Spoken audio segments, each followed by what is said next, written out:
আলাইকুম ওয়া রাহমাতুল্লাহি ওয়া বারাকাতুহু। আলহামদুলিল্লাহি ওয়াসসালাতু ওয়াসসালামু আলা রাসূলিহিল কারীম, আম্মা বাদ। ফাআউযু বিল্লাহি মিনাশ শাইতানির রাজীম। বিসমিল্লাহির রহমানির রহিম। সমস্ত প্রশংসা, সমস্ত গুণগান সেই মহান আল্লাহ তাআলার জন্য। শান্তি বর্ষিত হোক আমাদের প্রিয় নবী মুহাম্মদ সাল্লাল্লাহু আলাইহি ওয়াসাল্লামের উপর। আজকের এই সাপ্তাহিক আঞ্জুমানে আমার বিষয়বস্তু হচ্ছে যারা যাকাত আদায় করে না তাদের পরিণতি।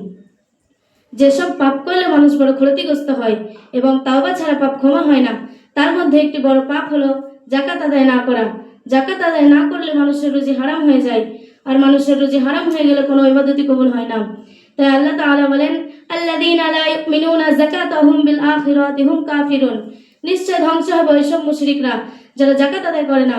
আর যারা সোনা ও রূপা জমা করে রাখে এবং তা থেকে আল্লাহর পথে ব্যয় করে না, তাদের কিয়ামতের দিন কঠিন আযাবের সুসংবাদ দেওয়া হবে, আর তাদের সেই সম্পদগুলোকে জাহান্নামের আগুনে উত্তপ্ত করা হবে।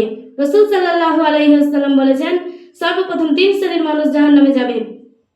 1 স্বেচ্ছাচারী শাসক, 2 যাকাত আদায় করে না এমন ব্যক্তি, 3 অহংকারী ফকির। রাসূল সাল্লাল্লাহু আলাইহি ওয়াসাল্লাম বলেছেন, আল্লাহ তাআলা তোমাদেরকে যে সম্পদ দান করেছে তা থেকে তোমরা যাকাত আদায় করো। আর যারা যাকাত আদায় করবে না, কিয়ামতের দিন তাদের সেই সম্পদগুলোকে টেকো মাথা বিষাক্ত সাপে রূপান্তরিত করা হবে।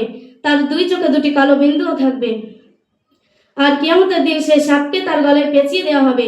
তারপর তার 2 চল কামড়ে ধরে বলতে থাকবে, আমি তোমার জমা করে রাখা সম্পদ, আমি তোমার জমা করে রাখা সম্পদ।